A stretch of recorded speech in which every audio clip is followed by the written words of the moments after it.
Pemirsa, kini giliran calon juragan kedua yang akan melakukan presentasi di hadapan para tim panelis. Kira-kira siapakah dia? Langsung saja kita tanya kepada Coach Peter. Siapakah calon juragan kedua kita hari ini, Coach? Oke, calon juragan kita yang satu ini adalah lulusan S3 Imunologi dari Australia. Beliau kembali ke Indonesia karena melihat bahwa di Indonesia ternyata banyak sekali yang terkena gangguan pencernaan. Karena itulah lahir produk yang dinamakan Good Day Fermentary. Seperti apa produknya dan seperti apa potensi bisnisnya, kita panggilkan Mas Adrian dari Good Day Fermentary.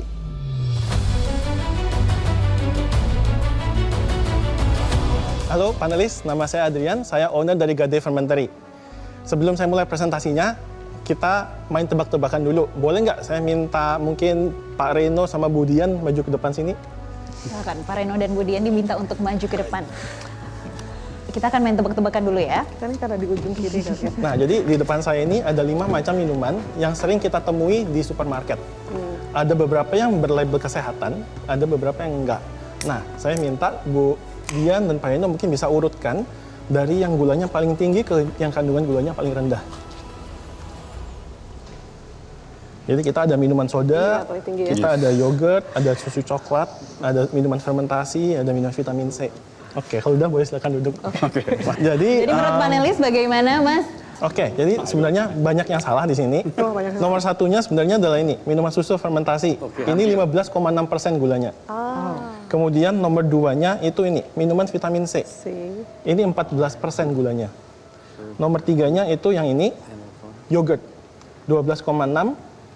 Nomor 4-nya baru yang ini, minuman bersoda 10, dan yang terakhir ada susu coklat, ada 7% kandungan gulanya.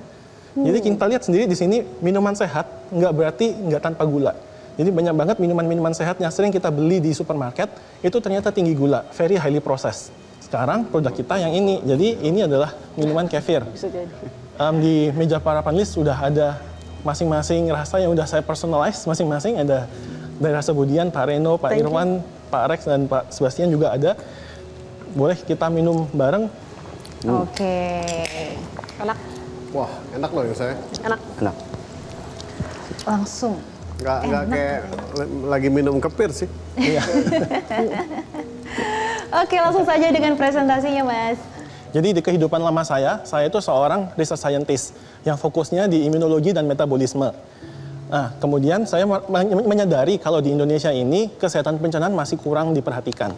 Solusi dari kami adalah water kefir ini yang dibuat dari fermentasi buah-buahan tanpa tambahan gula, tanpa pengawet, tanpa pemanis buatan juga. Dan ini mengandung 40 macam jenis bakteri dan ragi yang baik untuk pencernaan. Yang kita butuhkan dari juragan zaman now, yang pertama adalah exposure dan awareness.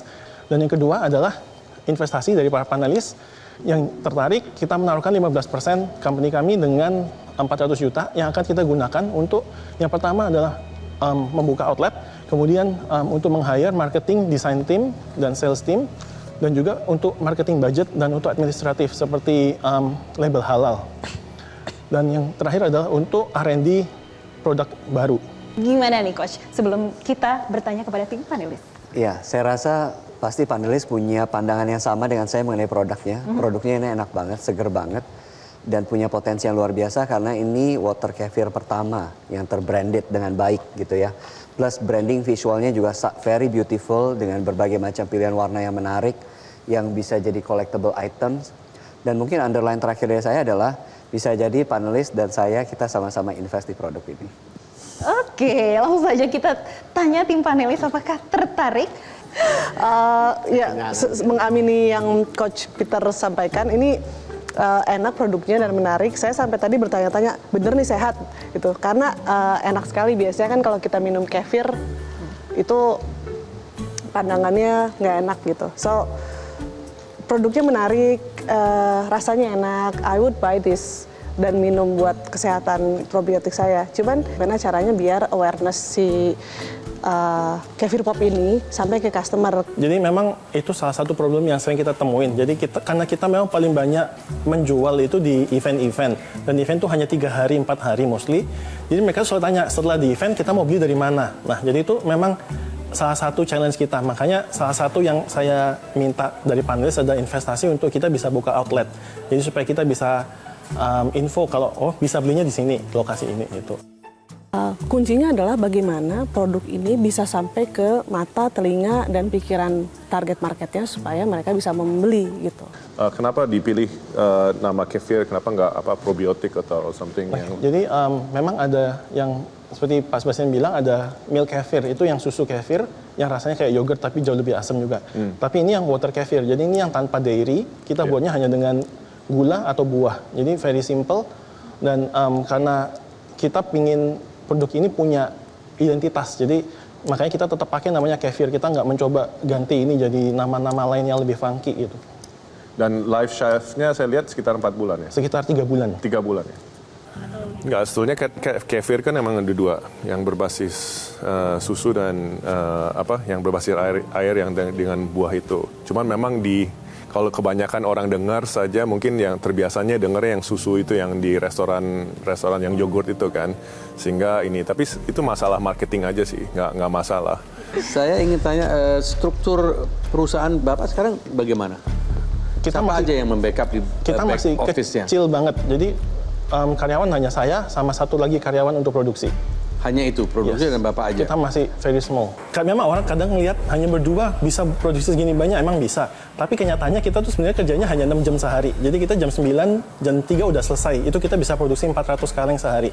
Kalau nanti sudah ada investor,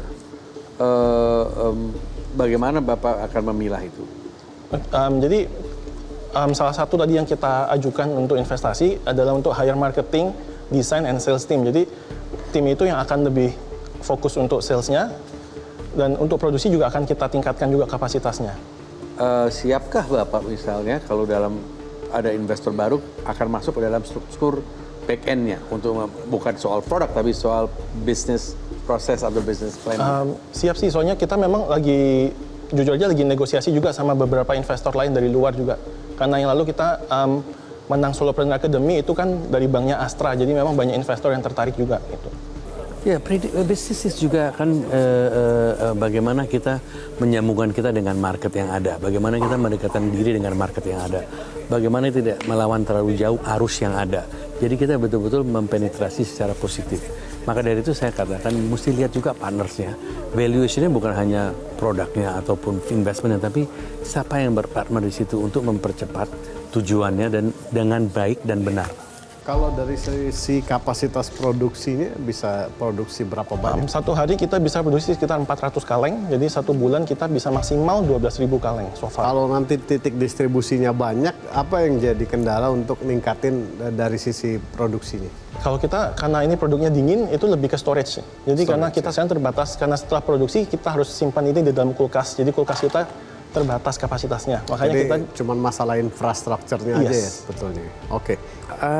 Ini bisnis yang menurut saya secara benchmark, kita lihat ada model bisnis yang berkembang cukup masif ya di banyak mall, perkantoran, dan lain-lain. Jadi saya lihat ini satu bisnis yang potensial sekali untuk dikembangkan.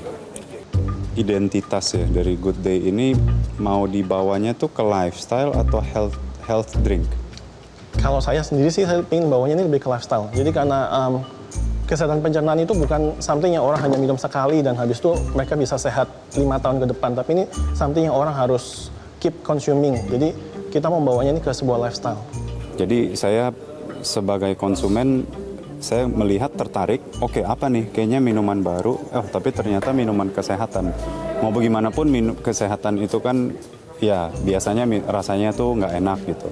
Terus harganya mahal, tapi kan ini yang di-offer oleh Good Day tidak seperti itu. Sehat, enak, dan juga terjangkau. Walaupun ini adalah segmen menengah ke atas ya. Jadi saya sedikit melihat ada benang yang putus gitu. Bentuknya lifestyle tapi kegunaannya health. Tapi ya so far kita harus coba dulu marketnya. Oke sih. Ya, cukup. Baik, masih ada yang ingin ditanyakan? Sudah cukup? Baik, Coach Peter, bagaimana ini untuk kembali meyakinkan hati tim panelis supaya nanti keputusannya sesuai dengan keinginan Mas Adrian? Ya, Mas Adrian ini kan memulai bisnisnya bootstrapping sampai hari ini. Timnya juga masih sangat kecil, tapi sebenarnya potensinya besar. Karena Mas Adriannya sendiri seorang S3, PhD, yang ngerti banget soal produk gitu ya. Dan nggak cuma sekedar produk dari sisi sehat aja, tapi bagaimana lebih ke lifestyle juga. Dan itu yang akan menjadi keputusan tim panelis Juragan Zaman Now season keempat kali ini. Mas Adrian, terima kasih atas presentasinya. Nanti kita akan melihat bagaimana hasil diskusi dari tim panelis. Dan pemirsa, masih ada satu calon juragan lagi yang akan melakukan presentasi. Kira-kira siapakah dia? Tetaplah bersama kami di Juragan Zaman Now season 4. Saatnya UMKM naik kelas.